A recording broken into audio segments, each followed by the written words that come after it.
ಓಂ ಹನುಮತೆ ನಮಃ. ಹಸಿರು ಸಿರಿಗಿಂತಲೂ ಹೆಚ್ಚಾಗಿ ಗಗನಚುಂಬಿ ಕಟ್ಟಡಗಳಿಂದ ತುಂಬಿರುವ ನಮ್ಮ ಬೆಂಗಳೂರಿನ ಹೃದಯ ಭಾಗದಲ್ಲಿ ಒಂದು ಅದ್ಭುತ ಶಕ್ತಿ ಇದೆ. ಪ್ರತಿದಿನ ಲಕ್ಷಾಂತರ ವಾಹನಗಳು ಓಡಾಡುವ ಮೈಸೂರು ರಸ್ತೆಯಲ್ಲಿ ಸುಮಾರು 600 ವರ್ಷಗಳಿಂದ ಈ ನಗರದ ಕಾವಲುಗಾರನಂತೆ ನೆಲೆಸಿರುವ ಆ ಶಕ್ತಿಯೇ ಶ್ರೀ ಗಾಳಿ ಆಂಜನೇಯ ಸ್ವಾಮಿ. ಗೆಳೆಯರೇ, ಈ ದೇವಸ್ಥಾನಕ್ಕೆ ಕೇವಲ ಭಕ್ತರು ಬರುವುದಿಲ್ಲ, ಇಲ್ಲಿಗೆ ಬರುವ ಪ್ರತಿಯೊಬ್ಬರಿಗೂ ಒಂದು ನಿಗೂಢ ಅನುಭವವಾಗುತ್ತದೆ.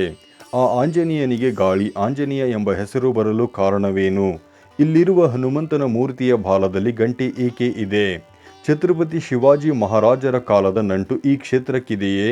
ಇಂದು ನಾವು ಈ ಎಲ್ಲ ರಹಸ್ಯಗಳನ್ನು ಈ ವಿಡಿಯೋದಲ್ಲಿ ಅನಾವರಣಗೊಳಿಸಲಿದ್ದೇವೆ.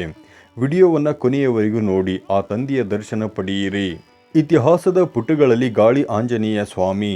ಈ ಸುಂದರ ದೇವಾಲಯವು ಬೆಂಗಳೂರಿನ ಗಾಳಿ ಹನುಮಂತನ ಗುಡಿ ಅಥವಾ ಬ್ಯಾಟರಾಯನಪುರದಲ್ಲಿ ನೆಲೆಸಿದೆ.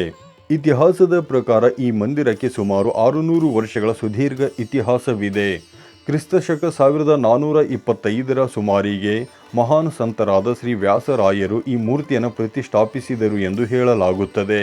ವ್ಯಾಸರಾಯರು ದೇಶಾದ್ಯಂತ ಪ್ರತಿಷ್ಠಾಪಿಸಿದ 732 ಹನುಮಂತನ ಮೂರ್ತಿಗಳಲ್ಲಿ ಇದು ಅತ್ಯಂತ ಪ್ರಮುಖವಾದದ್ದು. ಅಚ್ಚರಿಯ ವಿಷಯವೆಂದರೆ ಬೆಂಗಳೂರು ನಗರ ಅಸ್ತಿತ್ವಕ್ಕೆ ಬರುವ ಮೊದಲೇ ಈ ಹನುಮಂತ ಇಲ್ಲಿ ಪ್ರತಿಷ್ಠಾಪನೆಗೊಂಡಿದ್ದನು. ಅಂದು ಇದು ವೃಷಭಾವತಿ ಮತ್ತು ಪಶ್ಚಿಮ ವಾಹಿನಿ ನದಿಗಳ ಸಂಗಮ ಸ್ಥಳವಾಗಿತ್ತು. ಗಾಳಿ ಆಂಜನೇಯ ಎಂಬ ಹೆಸರಿನ ರಹಸ್ಯ. ನಿಮ್ಮ ಮನಸ್ಸಿನಲ್ಲಿ ಒಂದು ಪ್ರಶ್ನೆ ಕಾಡುತ್ತಿರಬಹುದು, ಹನುಮಂತನಿಗೆ ಗಾಳಿ ಆಂಜನೇಯ ಎಂದು ಏಕೆ ಕರೆಯುತ್ತಾರೆ ಎಂದು. ಇದಕ್ಕೆ 2 ಪ್ರಮುಖ ಕಾರಣಗಳಿವೆ. ಮೊದಲನೆಯದಾಗಿ ಹನುಮಂತನು ವಾಯುಪುತ್ರ ಅಥವಾ ಪವನಪುತ್ರ ಅಂದರೆ ಗಾಳಿಯ ಮಗ. ಎರಡನೆಯದಾಗಿ ಜನಪದದ ನಂಬಿಕೆಯ ಪ್ರಕಾರ ಮನುಷ್ಯನಿಗೆ ತಗುಲುವ ಗಾಳಿ ಶಕ್ತಿ ಅಥವಾ ಕೆಟ್ಟ ದೃಷ್ಟಿ, ಭೂತ ಪಿಚಾಚಿಗಳ ಬಾಧೆಯನ್ನು ನಿವಾರಿಸುವ ಶಕ್ತಿ ಈ ದೇವರಿಗಿದೆ.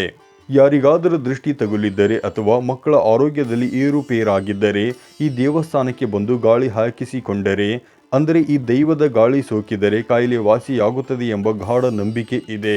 ಅದಕ್ಕೆ ಈತ ಗಾಳಿ ಆಂಜನೇಯನಾಗಿದ್ದಾನೆ.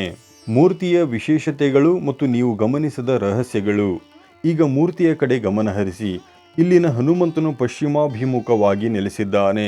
ಇದು ಅತ್ಯಂತ ಅಪರೂಪ. ಸಾಮಾನ್ಯವಾಗಿ ದೇವತೆಗಳು ಪೂರ್ವಕ್ಕೆ ಮುಖ ಮಾಡಿರುತ್ತಾರೆ. ಈ ಮೂರ್ತಿಯು ಶಾಂತ ಸ್ವರೂಪಿಯಾಗಿದೆ. ಹನುಮಂತನ ಎಡಗೈ ಸೊಂಟದ ಮೇಲಿದ್ದರೆ ಬಲಗೈ ಅಭಯ ಮುದ್ರೆಯಲ್ಲಿದೆ.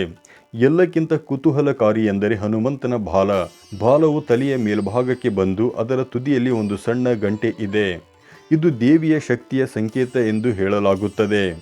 ದಕ್ಷಿಣ ಭಾರತದಲ್ಲಿ ಸಾಮಾನ್ಯವಾಗಿ ಹನುಮಂತನಿಗೆ ಸಿಂಧೂರ ಹಚ್ಚುವ ಸಂಪ್ರದಾಯವಿಲ್ಲ. ಆದರೆ ಇಲ್ಲಿ ಹನುಮಂತನ ಸಂಪೂರ್ಣ ಮೂರ್ತಿಗೆ ಸಿಂಧೂರವನ್ನು ಲೇಪಿಸಲಾಗುತ್ತದೆ. ಇದು ಉತ್ತರ ಭಾರತದ ಶೈಲಿಯನ್ನು ನೆನಪಿಸುತ್ತದೆ. ಪವಾಡಗಳು ಮತ್ತು ಭಕ್ತರ ನಂಬಿಕೆ. ಈ ಕ್ಷೇತ್ರವು ದುಷ್ಟ ಶಕ್ತಿಗಳ ಸಂಹಾರಕ ಕ್ಷೇತ್ರವೆಂದು ಪ್ರಸಿದ್ಧವಾಗಿದೆ. ಜಾತಕದಲ್ಲಿ ಗ್ರಹಗಳ ದೋಷಗಳಿದ್ದರೆ ಅಥವಾ ಜೀವನದಲ್ಲಿ ಅಡೆತಡೆಗಳಿದ್ದರೆ ಇಲ್ಲಿಗೆ ಬಂದು ಪ್ರಾರ್ಥಿಸಿದರೆ ಕೆಲಸಗಳು ಸಿದ್ಧಿಯಾಗುತ್ತವೆ.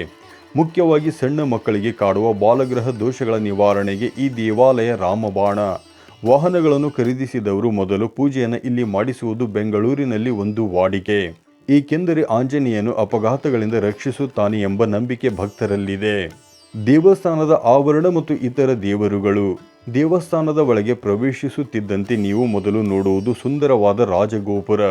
ಗರ್ಭಗುಡಿಯ ಮುಂಭಾಗದಲ್ಲಿ ಸೀತಾರಾಮ ಮತ್ತು ಲಕ್ಷ್ಮಣರ ದರ್ಶನ ಪಡೆಯಬಹುದು. ದೇವಸ್ಥಾನದ ಆವರಣದಲ್ಲಿ ಶ್ರೀ ಸತ್ಯನಾರಾಯಣ ಸ್ವಾಮಿಯ ಪ್ರತ್ಯೇಕ ಸನ್ನಿಧಿಯೂ ಕೂಡ ಇದೆ. ಹಬ್ಬದ ದಿನಗಳಲ್ಲಿ, ವಿಶೇಷವಾಗಿ ಸಂಕ್ರಾಂತಿಯಂದು ಸುಮಾರು 500 kgಗೂ ಹೆಚ್ಚು ಪುಳಿಯೋಗರೆಯನ್ನು ತಯಾರಿಸಿ ದೇವರಿಗೆ ನೈವೇದ್ಯ ಮಾಡಿ ಭಕ್ತರಿಗೆ ಹಂಚಲಾಗುತ್ತದೆ.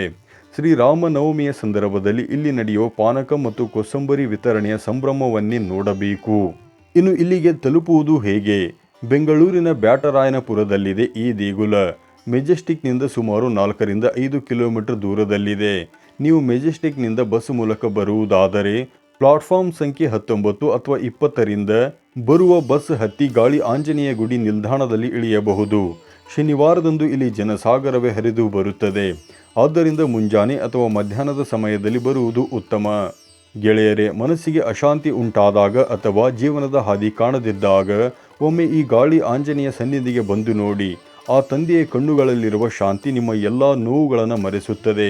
ವಿಡಿಯೋದಲ್ಲಿ ನೀಡಲಾಗಿರುವ ಈ ಎಲ್ಲ ಮಾಹಿತಿ ನಿಮಗೆ ಇಷ್ಟವಾಗಿದ್ದರೆ ಕೂಡಲೇ ವಿಡಿಯೋ ಲೈಕ್ ಮಾಡಿ ಮತ್ತು ಬೆಂಗಳೂರಿನ ಈ ಶಕ್ತಿಶಾಲಿ ದೇವಸ್ಥಾನದ ಬಗ್ಗೆ ನಿಮ್ಮ ಸ್ನೇಹಿತರಿಗೂ ತಿಳಿಸಲು ಶೇರ್ ಮಾಡಿ.